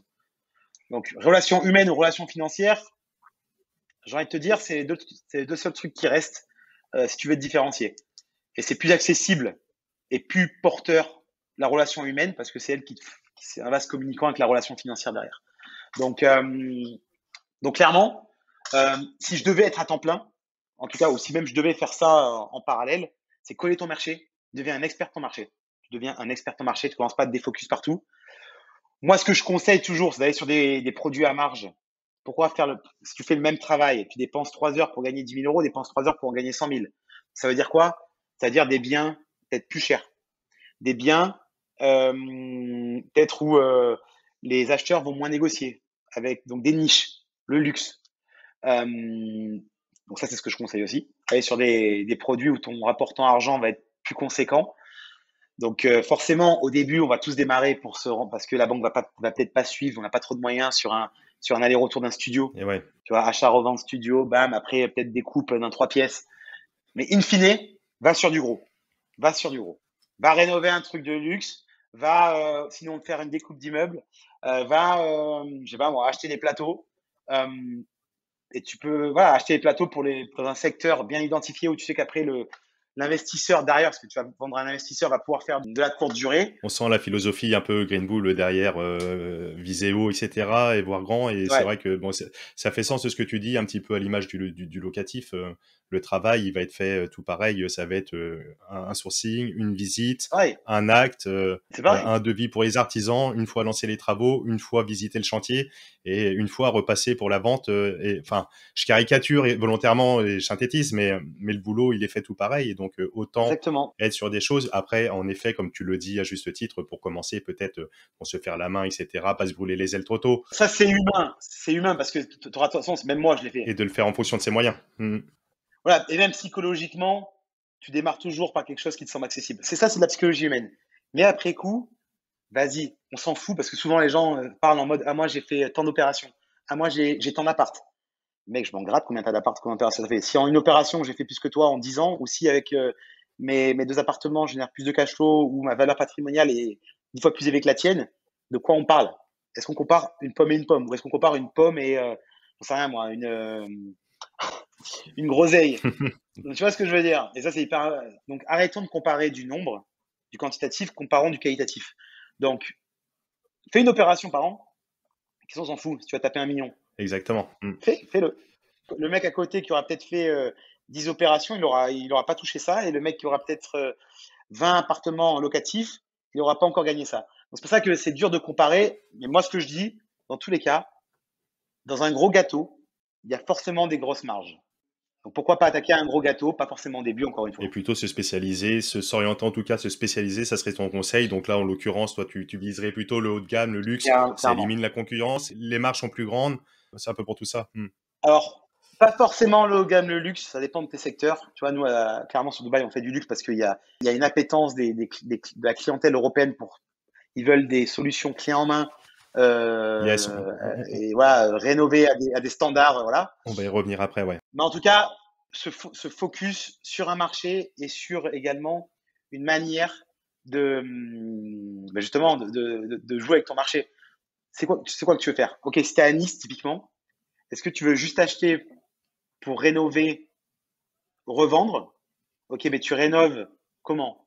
Tu rénoves bas de gamme parce que tu revends à un investisseur bas de gamme, ou tu rénoves haut de gamme parce que tu vas vendre à peut-être le mec qui veut, le cadre supérieur qui veut acheter son appartement, son premier appartement locatif et qui se dit tiens, ouais, super, je vais pouvoir faire du 10% ou du 7% parce que l'appart il est nickel. C'est qui ton persona? À qui tu vends? C'est du business. Ok, tu vas faire quoi? Tu vas chercher un marché, chercher un persona et répondre à une demande. Et en fait, ça te donne ta stratégie de marchand de biens. Donc peu importe le lieu, je m'en fous. Ce que je veux dire, c'est que tu vois, il y a énormément de gens justement sur Paris, et je pense de marchands, quand tu as eu notamment les Airbnb et les compères, où tu étais limité pour faire justement la location courte durée, tu avais une limite, voilà. Notamment, alors je sais pas à Paris, mais tu vois, dans le sud aujourd'hui, si tu le fais en mode pas résidence principale, hein, en mode t'as tes 4 mois, mais vraiment en mode t'as un bien qui est destiné à la location courte durée, je crois que c'est 5 ans sur la métropole de Nice, t'as un petit numéro qui te donne le droit de l'exploiter, d'exploiter ton local commercial, parce que c'est considéré comme un local commercial, pendant 5 ans. Donc, ce qui s'est passé, tu vois, c'est qu'il y a eu des super opportunités pour plein de gens qui ont transformé des locaux commerciaux, des vrais pour le coup locaux commerciaux, qui étaient en bas de porte, genre un restaurant, le petit café, en appartement pour le coup. Pourquoi? Parce que ça leur a permis, premièrement, de trouver des nouveaux biens qui n'existaient pas sur le marché à la base. Ok, pourquoi pas avoir des appartements qui donnent directement sur la chaussée en courte durée. Et aussi, ça permettait, je donne un exemple, de racheter en tout cas de racheter des droits. Alors, j'ai plus le terme, ça me vient pas au cerveau, excuse-moi, mais de racheter des droits de commercialisation Ouais. en transformant un local commercial en habitation. En habitation, ouais, voilà. ça les permettait de s'exonérer de certaines réglementations et de le faire facilement et donc de le transformer en habitation, etc., etc. Ouais, tu pouvais revendre aux investisseurs des droits de commercialité. Je sais plus le terme exact, je ne vais pas dire une connerie. Mais en fait, ce que je veux dire par là, c'est que peu importe, tu focuses sur un marché assez gros, assez grand, et tu focuses sur un persona. Et ensuite, tu fais ta stratégie. Après, soit c'est un business de volume, tu as beaucoup de gens qui demandent, soit c'est un business plutôt on va dire, de qualité, de premium. Tu as très peu de gens, mais avec beaucoup de marge. Donc, c'est à toi de choisir derrière. Ouais, bien sûr. Mais c'est la beauté de l'immobilier, c'est que entre guillemets, on peut tout faire et comme pour le locatif, on peut se spécialiser sur des villas de luxe pour faire de la réception. Je dis une bêtise, on peut partir loin sur du mariage, etc. On peut faire de la courte durée sur des studios machin haut de gamme, bien avec des bons emplacements, etc., etc. On peut Exactement. faire de tout et il suffit de trouver son créneau, son kiff. Et tu l'as dit, Ismaël, c'est tellement basique, mais effectivement, il faut le répéter. Dans tous les cas, peu importe ce que je vais dire, peu importe si je dis une connerie, peu importe si on n'est pas d'accord, la seule chose qui est vraie, location, location, location. Emplacement, ok. L'emplacement battra toujours un concept. Donc emplacement, emplacement, emplacement. Et acheter en dessous du prix du marché. Tu fais ça, t'es un bon investisseur. C'était mon autre question et je pense que après si j'aurais peut-être une autre sur ce que tu penses aussi des enchères ou pas, mais tu parlais de marge et donc pour toi c'est primordial d'acheter en dessous du marché, ça fait sens. Et pour toi vraiment la marge elle se fait plus à l'achat, le fait d'acheter en dessous le marché, ou plus, je connais ta réponse, hein, tu vas me dire on fait du et, certainement, ou plus sur la transformation, sur la valorisation, sur à ton sens, la marge, elle est plutôt dans quel sens? Alors, le plus concret, le plus certain, c'est à l'achat. Maintenant, et effectivement, on fait du et, si tu crées un produit qui n'existe pas, tu crées un produit unique par ses spécificités ou par son concept. Ok, oublie, parce que souvent on pense, oublie que tu as rénové un truc top ou tu as tout ouvert, tu as fait des poutres apparentes, tu as fait vraiment quelque chose avec du cachet qui est recherché. Oublie ça. Tu peux très bien dire, ok, moi je fais un concept. Il y en avait d'ailleurs, c'était énorme, j'étais jaloux de leur concept. Notamment, c'était sur Cannes. Ils créaient en fait des appartements en mode love room, tu vois, qui mettaient sur Airbnb. Ça tue. T'es carrément là, tu vas plus loin là. C'est-à-dire que là, tu proposes un concept clairement pour une cible identifiée. Viens prendre ton amante ou viens prendre ta femme quand tu veux, où tu veux. On est là. On a en tout cas le produit qui peut t'accueillir. Donc moi, j'ai envie de te dire, on fait du et. Maintenant, ce qui est certain, ce que tu gagnes à l'achat, tu le retrouves dans tous les cas à la revente. Maintenant, ce que tu fais dans les travaux, dans ton concept, si tu as mal identifié ton persona, forcément, tu as un risque. Pourquoi? Tiens, mauvais persona, il ne va pas me donner autant de ce que j'espérais. Mauvais persona, au lieu de vendre en 3 mois, je vends en 6 mois, en 2 ans. Mauvais travaux, merde, je me suis créé un problème avec mon acheteur, je suis professionnel, j'ai un risque de devoir repayer ou refaire. Tu vois ce que je veux dire? Exactement, ouais. La seule chose qui est certain, achète en dessous du marché, tu le retrouves. D'une façon générale, ça te couvre ton risque. Et après, c'est la cerise sur le gâteau, ouais. Ouais, exactement. Mais faites les deux. Ouais, faites les deux. Et en effet, notamment, tu évoques, tu prends des exemples avec la courte durée, etc. Chose qu'il n'y avait peut-être pas il y a 10 ans. Aujourd'hui, c'est un concept parce que donc l'activité de marchand, il y a une obligation de revendre avec potentiellement des délais courts si on veut bénéficier, si je dis pas de bêtises, des frais réduits de notaire notamment, etc. On n'est pas obligé de revendre de façon courte, mais si on veut bénéficier. Le fait de pouvoir, par exemple, faire quelque chose, enfin une acquisition, de le meubler, de l'exploiter en même temps en courte durée, on fait de la trésor pour la boîte, etc. Potentiellement, on lui donne une valeur un peu homestaging, etc. Luxe, pas luxe, en fonction du secteur, et on revend. C'est une technique qui te paraît cohérente. Yes, attends, alors, il y a un truc, c'est que, tu sais, la courte durée, moi j'adore ça personnellement. À partir du moment que c'est optimisé, bien sûr, hein, que c'est pas toi qui vas faire les entrées-sorties, nettoyer. Pourquoi j'adore ça? C'est marrant, tu vois, parce que je pense que c'est une déformation. Parce que je trouve que c'est clairement ce qui se rapproche le plus de l'hôtellerie, donc du commerce. C'est-à-dire que les gens viennent juger ton produit à chaque instant, chaque week-end, tout le temps. C'est pas comme si tu vois, t'as trouvé. Alors, c'est plus d'emmerde, hein, c'est même pas un sujet, mais c'est pas comme si tu as trouvé ton locataire, tu sais qu'il va rester 1 an, 2 ans, 3 ans. OK. Et c'est cool. Et le pire, c'est que c'est le plus simple. Faites-le. Mais tu vois, vu que moi, je suis tellement commerçant, je veux pas t'expliquer pourquoi, c'est dans mes gènes. Bah, ça m'excite d'avoir, c'est pas dire que c'est le mieux au niveau investissement, mais ça m'excite, tu vois, d'avoir 200 personnes par an qui rentrent dans mon appart et qui viennent le juger et qui viennent des commentaires parce que je me dis, putain, j'arrive à satisfaire chaque année 200, 300 personnes. Enfin, je dis n'importe quoi, j'en sais rien de nombre en Ouais, plus. bien sûr. Je pense que Ouais, j'abuse ouais. quand je dis ça, j'abuse un peu, je pensais plus 100 personnes. Donc, tu vois, ça, c'est hyper cool en tout cas quand tu fais de la courte durée pour ça. Et pareil, la courte durée, réellement, a permis à, à des investisseurs comme moi d'aller chercher de la renta dans des villes qui me plaisent. Parce qu'à un moment donné, tu fais des trucs qui te plaisent. Moi, l'investissement, ça me plaît. J'aime. Enfin, tu vois, on en parlait tout à l'heure en off. Tu me disais, t'aimes bien manger. Moi, j'adore ça aussi. Donc, j'aime me faire plaisir. J'aime bien manger. J'aime avoir un beau bien. J'aime être acheté dans une belle rue où il y a un patrimoine, où ça sent l'histoire. J'aime ça. Ça veut dire quoi?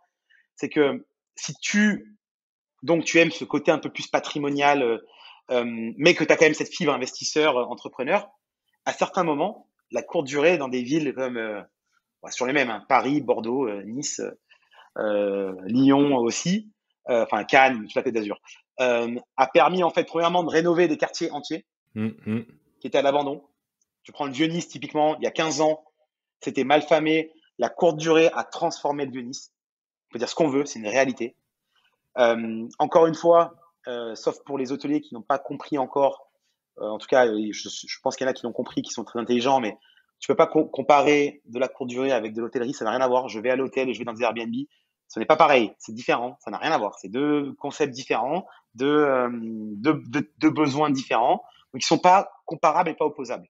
Donc ça, c'est important. Et ensuite, ça a permis, le plus important, aux investisseurs de trouver un moyen de faire du cash flow positif dans certaines régions, notamment dans le sud, où c'était presque, enfin pas presque, parce qu'encore une fois, c'est possible, mais où c'était plus compliqué de se dire, putain, j'ai envie d'acheter dans la belle rue qui me fait plaisir, tu vois, je sais pas moi, près du cours Saléa à Nice, Mm. où ça sent la soca et les farcis, j'ai envie d'acheter là-bas, ça me fait plaisir, parce que je sais qu'en plus c'est patrimonial. En plus de ça, je sais que c'est émotionnel totalement, mais vu que je suis pas trop con, je veux gagner de l'argent aussi.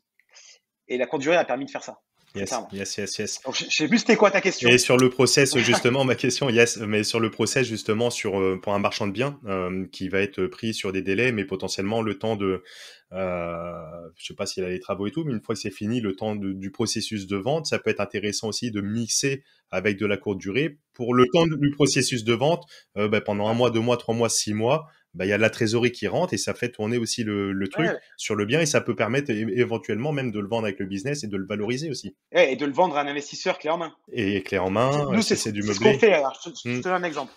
Avec Green Bull, on a un dispositif qui s'appelle Green Bull Accélérateur. On s'associe avec nos propres clients. Donc, nos clients, en gros, ont un projet. Si ce projet, bien sûr, est sexy, et s'ils recherchent un associé, on devient leur associé stratégique. Donc, en fait, on leur amène deux choses. À la fois de l'expérience, le suivi de projet, l'audit, justement, fiscal, etc. Pour valider bien tous les termes. Et également le côté financier, à la fois par des fonds propres ou notre réseau bancaire. On fait clairement ce que tu as évoqué, c'est-à-dire on a un projet qui est sur, il est à Le Mans ou à Toulouse, je crois que c'est Le Mans, où on fait une opération de marchand, Yes. et au final on fait une coloc. Donc on a créé une colocation dans une villa, on la met en colocation avec je sais plus c'est 5 ou 6 donc locataires, et une fois que c'est le cas, on va revendre ce produit packagé à un tiers qui est pour le coup, forcément, si je vends une coloc, je le vends à un investisseur. Exactement, ça sera pas pour la résidence principale. Vous avez ciblé votre persona, etc. Mais on y revient, tu as ciblé ton persona. Vous avez fait l'acquisition en dessous du marché, les travaux, créé le concept et Exactement. vendu clé en main à un persona type. Voilà. Exactement. Et on fait de l'argent, effectivement, le temps de le revendre, mais c'est surtout qu'on le revend plus cher par ce concept qu'on a mis en place. Je vais revenir expressément justement sur ce que vous proposez avec Greenbull, etc., sur l'activité de marchand et sur même comment s'associer, aller plus loin. J'ai une dernière petite question sur cette activité, sur le processus de vente et ce qui est lié un petit peu avec le financement. Parce qu'on sait que les deux questions sur le financement et le processus de vente, le financement va être différent que sur l'achat du locatif. Et comment faire on entend souvent des fois qu'on peut revendre, signer un compromis de vente du bien avant même d'avoir potentiellement acheté. C'est-à-dire qu'on fait un compromis de vente, nous, pour faire l'acquisition, et on veut le revendre le bien, et on fait un compromis de vente sous condition d'être acquéreur le jour J. Comment ça se passe, ça, concrètement, techniquement? J'imagine que quelqu'un qui va à la banque, qui dit « j'ai mon compromis, moi je vais acheter ce bien-là, mais j'ai déjà le compromis, j'ai déjà le vendeur en face », la banque est déjà rassurée, ça va donner des gages. J'ai les deux questions. Comment se passe concrètement le financement classique bancaire? Et la deuxième, comment faire pour signer un compromis de vente d'un bien qu'on n'est déjà nous-mêmes pas propriétaire? Ok, la première chose, c'est que quand tu es nouveau dans l'activité de marchand de biens, ça peut être compliqué auprès des banques, on va pas se mentir. On va pas se mentir. Notamment pourquoi? Parce que les banques, aujourd'hui, certaines banques vont financer un minimum d'enveloppe. Donc, si je dis pas de bêtises, aujourd'hui, financer quelque chose pour une banque en dessous de 300 000 euros, ça peut être emmerdant en tout cas, pour certaines banques. Donc, tu as ce côté-là déjà. Est-ce que est-ce que je suis éligible au financement de la banque? Ensuite, par rapport à l'enveloppe. Ensuite, est-ce que je suis éligible par rapport à mon expérience? C'est-à-dire que si tu arrives, effectivement, tu n'as rien fait dans l'immobilier, tu n'as rien fait du tout, ils vont te dire bye bye. Si tu viens, effectivement, en leur montrant, écoutez, j'ai déjà été investisseur locatif, regardez, je sais acheter, je sais faire, j'ai 2, 3, 4, 5, 10 biens, j'en sais rien. Ou regardez, j'ai déjà fait ma résidence principale, up. Tu arrives avec une histoire. Forcément, tu vas être considéré différemment. Donc, aujourd'hui, la vérité, c'est que les banques, et ça pour le coup, demandent de l'apport. Voilà, 20, 30%. Elles vont me demander. D'où je reviens au tout début. Si tu peux avoir déjà une petite enveloppe à disposition net que tu as créée, ça va vraiment te permettre justement de scaler, clairement. Exactement. À un moment donné, il y a que l'argent qui fait la différence. Ensuite, la banque va t'accorder un prêt qui est lié à ta SAS marchand, parce que c'est des SAS marchands de biens que tu vas créer pour un projet en particulier, et ça va coûter X% X% du projet, et tu vas devoir rembourser ta banque une fois que tu as vendu ton bien, quoi. Donc c'est des prêts qui sont en fait courts sur une opération qui se veut courte. Ouais, on va être sur des prêts in fine, etc., sur un engagement 1 an, 2 ans, renouvelable ou pas, mais enfin sur des prêts courts, etc., on paye que les intérêts et à la fin, on paye. Donc ça va être des prêts légèrement différents. Ils prennent des frais de dossier souvent, en fait, où ils se payent réellement. C'est quand ton enveloppe est pas élevée, c'est sur des frais de dossier. Enfin, tu peux clairement voir, je te donne un exemple, des frais de dossier à 4 000 euros. Tu vois, direct. Hop, ils prennent leur com direct, 4 000 euros, boum. Donc ça peut aller très vite. Et forcément, tu as un taux qui est plus élevé qu'un taux locatif sur le marché, quoi. Mais c'est normal, il faut pas qu'ils gagnent leur argent. Donc pour ça, il y a pas de sujet. Ouais. Donc le vrai débat pour eux, il est plus tu sors rapidement, tu rentres, tu sors. Plus ils sont contents parce que ils ont pris des frais. Une banque, c'est un organisme prêteur. Il fonctionne en mode DROI, donc retour sur investissement. Donc si déjà j'ai vu des frais de dossier costauds et d'autres choses dans le prêt, le plus tu sors, le plus ils ont un taux de rendement interne qui est élevé. Le moins ils sont exposés au marché, donc le plus ils sont contents en termes de gestion du risque. Donc c'est pour ça que souvent, qu'est-ce qu'on conseille quand c'est du marchand? Va trouver quelque chose où la durée d'entrée et de sortie est la plus courte possible. Parce que tu vas créer une relation avec ton banquier qui va être cool. Tu vas pas partir sur un projet qui dure 3-4 ans où justement c'est compliqué. Tu fais un achat-revente en 6 mois, c'est possible de le faire. Ou comme tu l'as dit tout à l'heure, un achat-revente t'as les délais notariés, mais en quelques semaines, c'est possible de le faire. Effectivement, aller chercher déjà son persona, son acheteur futur, tu peux totalement le faire. Et en fait, tu as juste l'opération magique. Regardez, j'ai un acheteur qui s'est engagé. Regardez, j'ai un vendeur qui s'est engagé. Toi, monsieur banquier, il me faut cette enveloppe-là. Et comme vous pouvez le voir, ça va durer 1 mois, 1 mois et demi, j'en sais rien. Donc, clairement, aller chercher son vendeur, enfin son acheteur, pardon, au même moment que de faire sa première OP de marchand de biens, c'est clairement très smart. Alors, c'est pas si simple, je l'ai jamais fait personnellement. Je sais que certains l'ont fait, mais c'est clairement le plus smart. Yes, ça s'entend. Cool, cool, cool. Merci déjà pour ce gros tour d'horizon. On pourrait encore développer des heures et des heures, mais on a déjà compris les grandes lignes. C'est un métier, c'est professionnel. Il n'y a pas de réglementation pure. On n'a pas besoin, comme les notaires, les avocats, etc., d'avoir des diplômes particuliers pour exercer.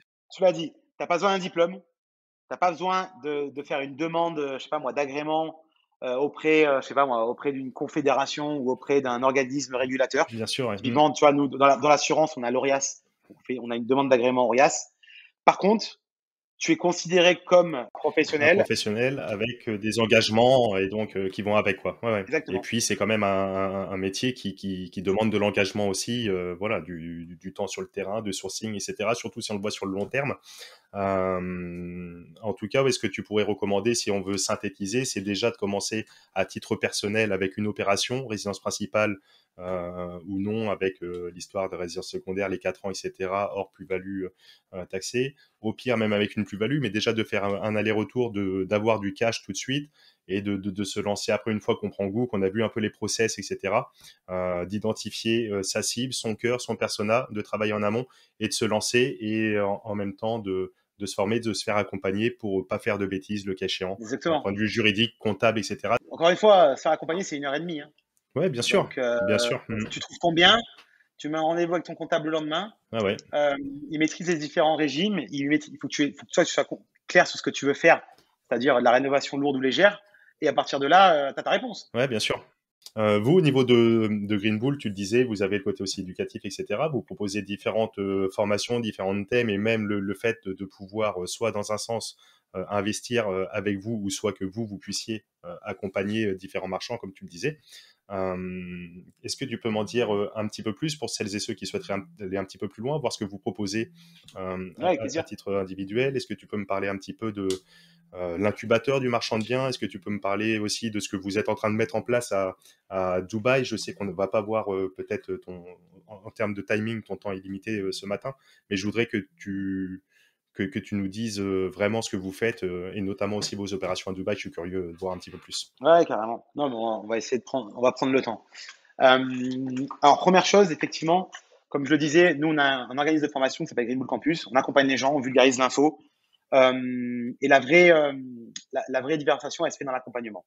Et en fait, on s'est rendu compte que pour marchand de biens, qui est donc une activité professionnelle, euh, former pour former, c'était très très loin d'être suffisant et c'est pas ce que voulaient les gens.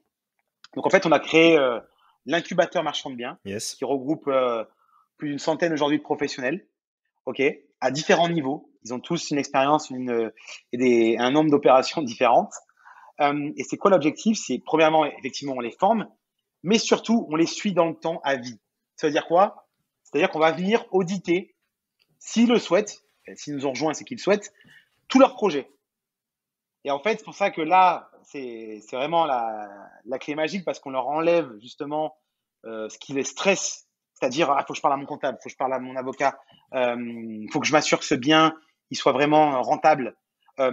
On vient en fait, on a un comité projet Yes. qui est constitué d'experts à la fois juridiques, fiscales et immobiliers, donc qui sont eux-mêmes des marchands de biens et qui vont analyser le projet sous toutes ses formes. En fait, on vient faire une sorte d'audit sur le projet. Est-ce que tu achètes bien? Qu'est-ce que tu veux faire avec ça? En fonction de ce que tu veux faire, effectivement, qu'est-ce qu'on applique comme régime de TVA? Combien tu vas sortir réellement en termes de bénéfices pour toi? Quels sont les risques qu'on a pu pointer du doigt? Donc, en fait, on vient les aiguiller, on vient leur apporter tout simplement un peu comment dire, une sûreté par rapport au fait que ce projet-là, nous, on juge qu'il est intéressant. Alors, on peut pas le garantir, Bien sûr. mais on juge qu'il est intéressant d'un point de vue investisseur. Ouais, vous cadrez, vous posez les limites pour éviter d'aller au casse-pipe. Exactement. Et c'est pour ça qu'il y a aussi, c'est vraiment en amont parce que c'est pas juste de dire, tu as ton projet, tu es à TVA sur marge, il te reste tant. On le fait, mais ce qu'on fait surtout, c'est des fois de donner une autre perspective au projet. Attends, peut-être si juste tu faisais de l'achat-revente. Peut-être est-ce que si juste tu faisais une découpe. Peut-être si tu faisais rien du tout. Si effectivement tu faisais de la rénovation vraiment lourde là, tu touches à tout là. En fait, on vient amener une autre une autre perspective parce qu'on a l'expérience de le faire. Ça rassure. C'est un gain de temps. C'est un gain de temps énorme. Parce qu'en fait, tu viens parler à des gens qui comprennent, qui sont là dans ton intérêt, qui sont là pour maximiser, in fine, on est là pour maximiser tes bénéfices. C'est la seule chose qu'on fait. On n'a aucun intérêt autre que ça. Et des gens qui sont passionnés en plus, donc où tu viens absorber effectivement leur expertise, leur expérience, tout ça pour que tu puisses te sentir de plus en plus libre et confiant à faire tes OP. Donc ça, c'est la première chose.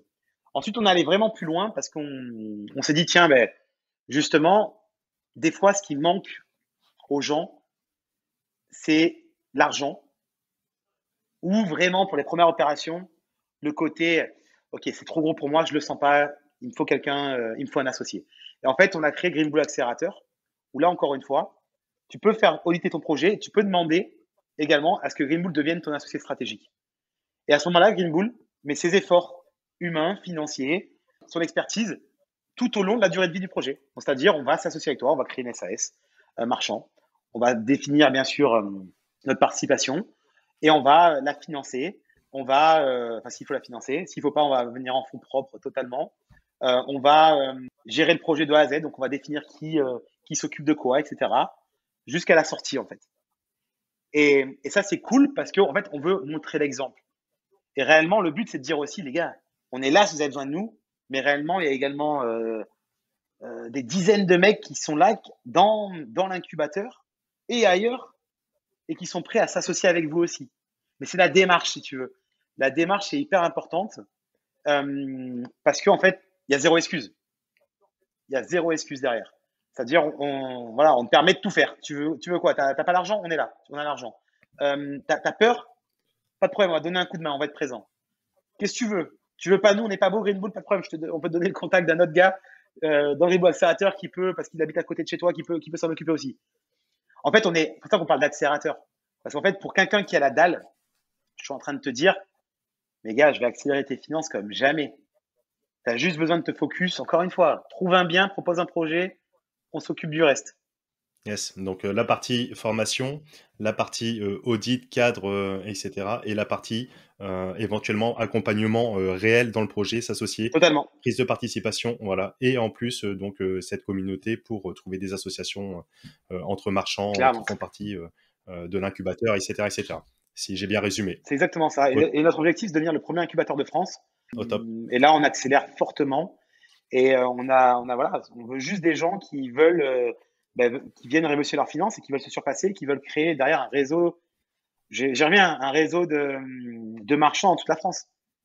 Donc aujourd'hui, ils ont besoin de nous. Tant mieux. On est là pour eux. On a permis à des gens justement de se développer très rapidement. Mais s'ils n'ont pas besoin de nous demain, j'ai envie de dire tant mieux aussi. Je mettrai tous les liens, comme d'habitude, en description de l'épisode, etc. Là, j'ai vu, même à titre personnel, là, j'ai vu, vous avez même, indépendamment de la formation, gratuit offert, un e-book marchand de biens. Là, j'ai lu près de 90 pages, qui est costaud. Je me suis bien amusé pour celles et ceux qui, pour un coup, on zappe la série Netflix, et puis au moins, c'est utile. Et qui veulent aller plus loin, après, je mettrai les liens sur l'incubateur, etc.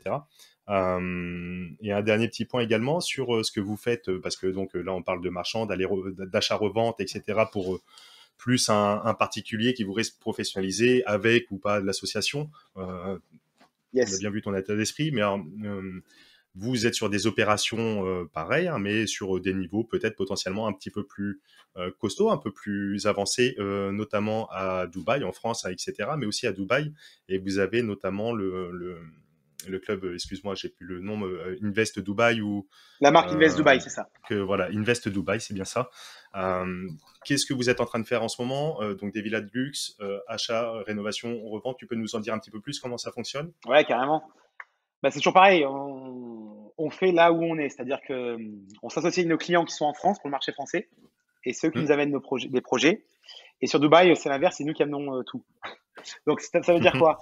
En fait, on le fait à différents niveaux. On s'est rendu compte très simplement qu'il y avait clairement un trou dans le marché à Dubaï, qui était encore une fois fournir des villas au goût, aux normes contemporaines européennes pour des acheteurs qui proviennent en grande partie d'Europe. Yes. Et ça, accentué par la crise du Covid, etc. Ce qu'il faut savoir, c'est que Dubaï est un marché qui a connu des crises inflationnistes et déflationnistes, notamment sur l'immobilier.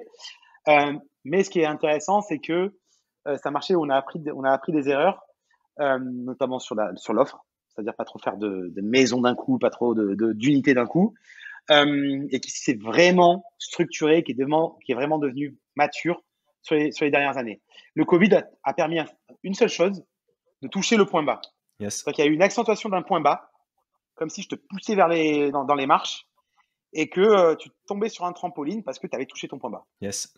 Donc le point bas a été touché et c'est reparti en flèche. Pourquoi? Parce qu'on s'est rendu compte qu'il y avait une demande pour notamment des villas avec de l'espace.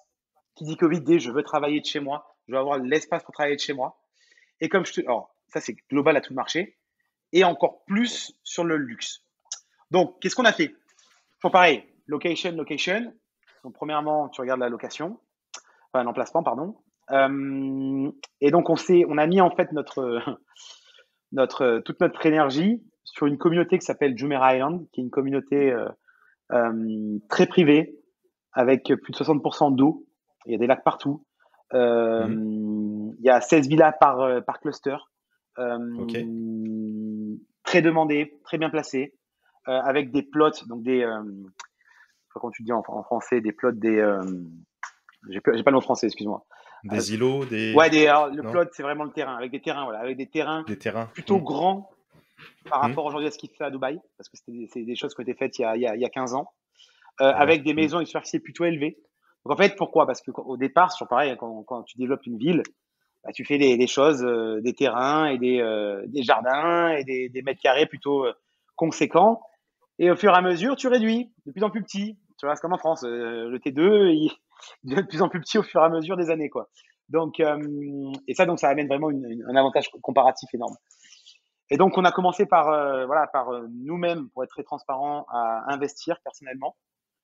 On s'est rendu compte que la demande était phénoménale parce que on savait rénover avec des contracteurs qu'on a identifiés, qu'on a en tout cas structurés également, et sur un concept. Je l'ai dit tout à l'heure, tu peux avoir donc tu vois, quand tu rénoves, tout ça, tu peux avoir un concept qui s'appelle aujourd'hui les Miami House. Pourquoi? Parce qu'on crée tout simplement des villas à la base très arabiques, avec très cloisonnées, et on crée des villas qui sont totalement ouvertes, avec des grandes baies vitrées, avec une surface justement vivable très très importante, avec des matériaux très j'ai envie de dire très contemporains et non pas flashy, etc. Avec justement le retravail de l'extérieur, notamment de la façade. Yes. Je remettrai tout pareil en lien descriptif pour celles et ceux qui nous écoutent pour qu'ils puissent voir, s'imaginer, parce que moi je vois également les images, etc. Je vois très très bien de quoi tu parles. On vient casser les arrondis, faire du carré, faire du contemporain. On vient agrandir des piscines, on passe de 3 par 6 à 10 par 4. On vient tout simplement faire des villas de luxe, comme tu peux t'imaginer à Ibiza, à Miami, notamment, c'est pour ça que ça s'appelait Miami. Et c'est pas nous qui avons nommé ça, c'est les clients eux-mêmes et le marché qui a donné un nom au concept. Au concept, oui, tout à fait. Ouais. Voilà. Donc en fait, on achète, on rénove selon nos spécifications qui sont de les Miami House, et on vend un persona qui est clairement majoritairement des Européens. On a du high net worth, on peut avoir des Coréens, des Japonais ou autres, mais majoritairement des Européens qui veulent arriver avec leur valise dans une maison qui est à leur goût, où il y a de l'espace, où c'est tout refait, où c'est tout neuf, et où ils se sentent bien. Donc voilà ce qu'on fait. Et donc pour ce faire, on le fait à différents niveaux. On le fait nous-mêmes, individuellement. D'accord. On l'a fait nous-mêmes individuellement. Ensuite, une fois qu'on l'a éprouvé individuellement, on l'a fait avec le groupe. Donc avec Green Bull, aujourd'hui, le groupe a investi de son propre argent pour acheter et rénover des villas sur Jumeirah Island. On le fait avec j'ai envie de dire, plus des high net worth, des family office, pas vraiment des instituts, mais en tout cas des acteurs qui pèsent plusieurs des beaux patrimoines. Millions, voilà, et qui vont vouloir eux aussi, parce qu'il y a des rentabilités énormes, qui vont vouloir eux aussi prendre leur part du gâteau. Et surtout, ils ont vu ce qu'on faisait, on est processisé parce qu'on maîtrise tout.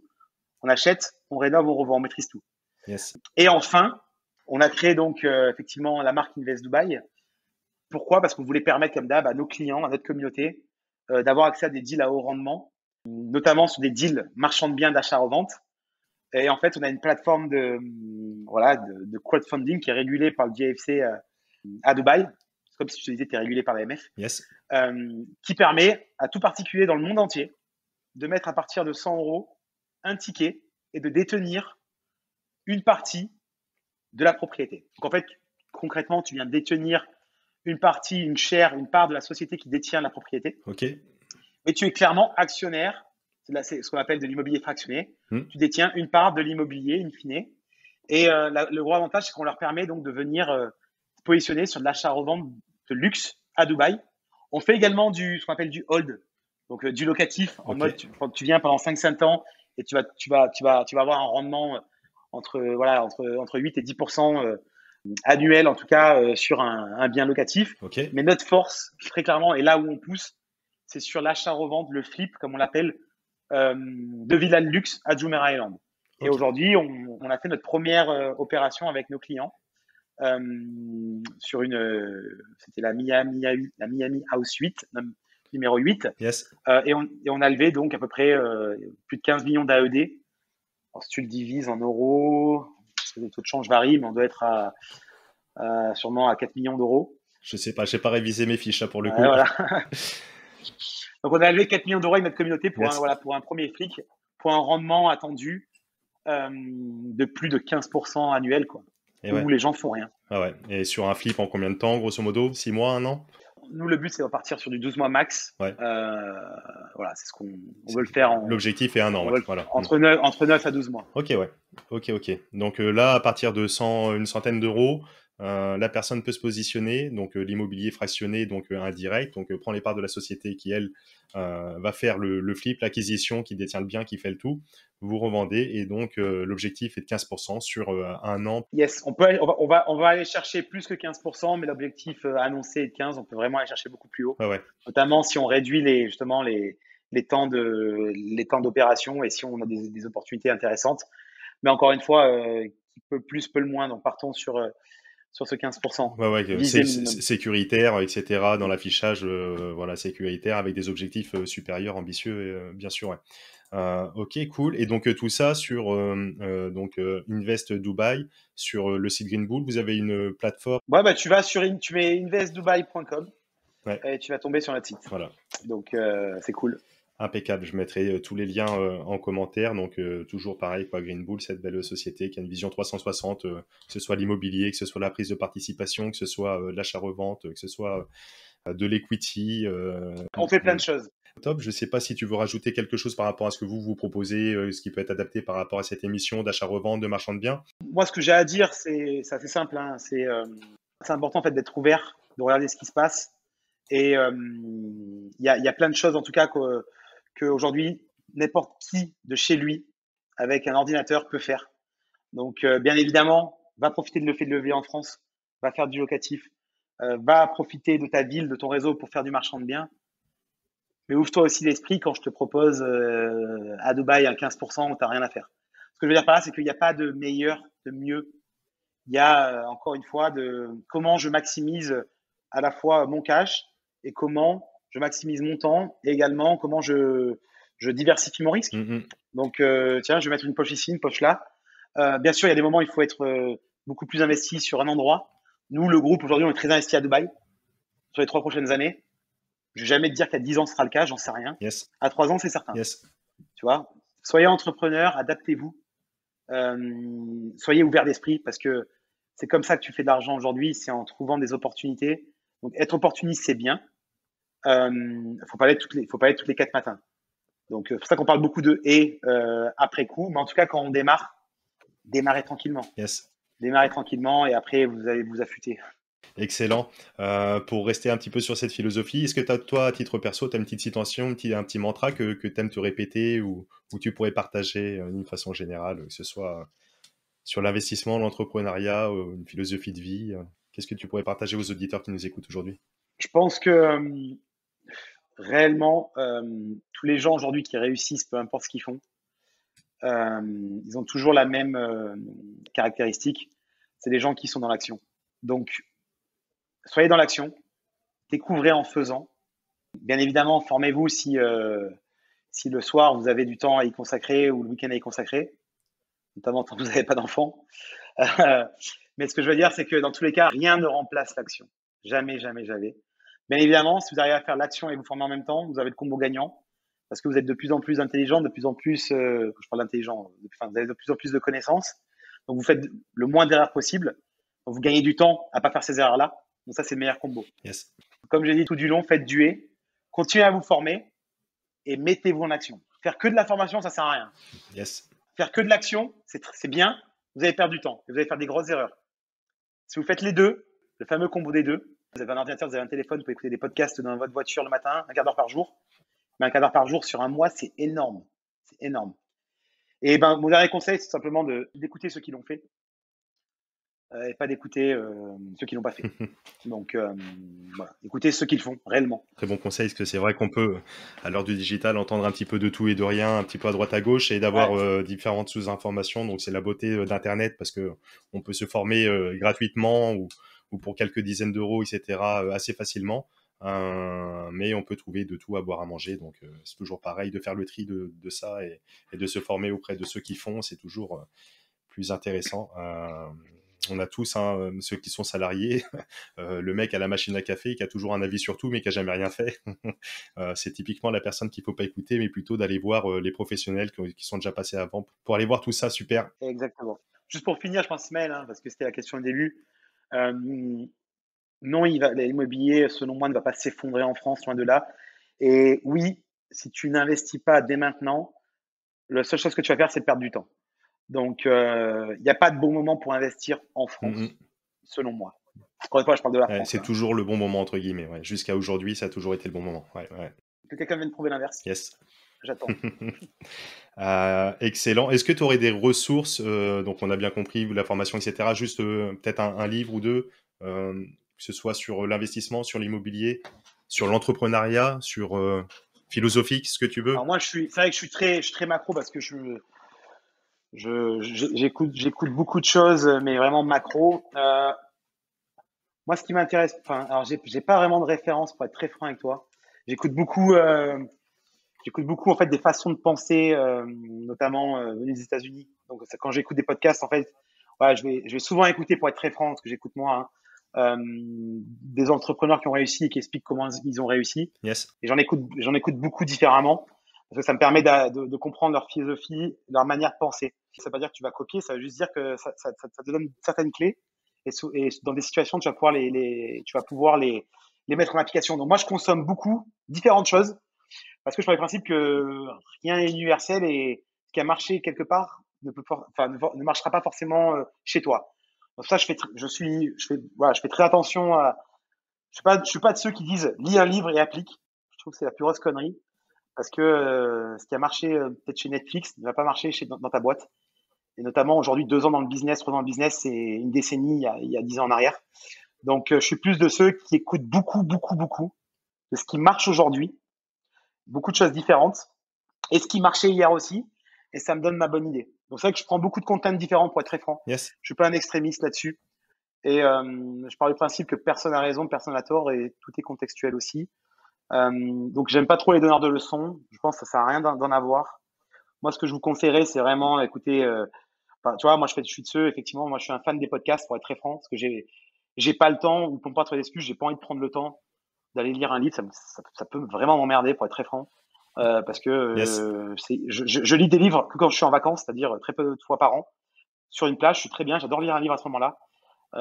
Sinon, je suis le genre de mec qui écoute des podcasts en marchant, en faisant du sport, en étant dans la voiture, parce que j'ai l'impression d'optimiser mon temps comme jamais. Quoi. Clairement, c'est sûr que c'est plus simple d'écouter un podcast quand on fait un footing que de lire un bouquin ou quand on est au volant de sa voiture. Lire un bouquin en train de faire du sport, tu peux pas. Lire un bouquin en train de conduire, tu peux pas. Mais par contre, lire des livres, c'est très bien si ton style de vie le permet. Ouais, bien sûr, ouais. Donc, il n'y a pas de solution miracle et la même pour Parfait, tous. au top. C'est ça mon point. Au top. Bah écoute, merci Benoît. Il n'y a pas de solution miracle, faut passer à l'action. faire avant de psychoter, de se dire comment ça va se passer. Ça va bien se passer. Exactement. L'achat-revente, il y a des belles choses à faire. On a vu un beau panel. Je remettrai encore une fois tous les liens en descriptif pour celles et ceux qui souhaitent aller découvrir un petit peu tout ce que vous proposez sur l'univers Green Bull là-dessus. Et avec plaisir. Je mettrai ton lien LinkedIn également pour celles et ceux qui souhaiteraient te contacter, voire échanger, participer, continuer un petit peu cette discussion également. Et puis écoute, je te laisse avec grand plaisir le mot de la fin pour conclure cette superbe émission, Benoît. Merci pour ce que tu fais pour les gens. Je pense que ça peut aider certaines personnes à se déclencher et révolutionner leurs finances. C'est le but. Encore une fois, moi, je suis rien, je suis personne. Par contre, je pense que aujourd'hui, se mettre en action et aller gagner 20, 30 000, 40 000 euros, c'est rien de le faire aujourd'hui et c'est à la fois énorme dans l'impact que ça peut avoir sur votre vie personnelle. On est tous passés par là et en fait, une fois qu'on l'a fait, on se rend compte, putain, pourquoi je l'ai pas fait avant. Donc, pas d'excuses. On sait que c'est dur, mais dites-vous, une fois que vous l'avez fait, vous n'allez pas le regretter. Donc, si vous avez envie d'utiliser l'immobilier, encore une fois, je reviens à ce que j'ai dit au début. Si vous voulez faire 30-40 000 euros, vous pouvez les faire réellement en 6 mois aujourd'hui. Donc, faites-les. Il y a zéro excuse. Yes, parfait. Bah, écoute, mille merci pour tout ça. En tout cas, moi, je suis bien chaud. Et je peux confirmer que, en effet, à la vente, ça fait plaisir de recevoir quelques sous sur le compte et ça change de tout et ça peut changer une vie. Ça change tout. Ça change clairement une vie. Passez à l'action et je vous retrouve très vite pour une nouvelle émission avec grand plaisir. Allez, ciao. Et nous voilà arrivés à la fin de cette émission et je te remercie pleinement pour ton écoute attentive. Alors si tu as écouté jusqu'ici, c'est que tu fais partie de la Dream Team de la bonne fortune.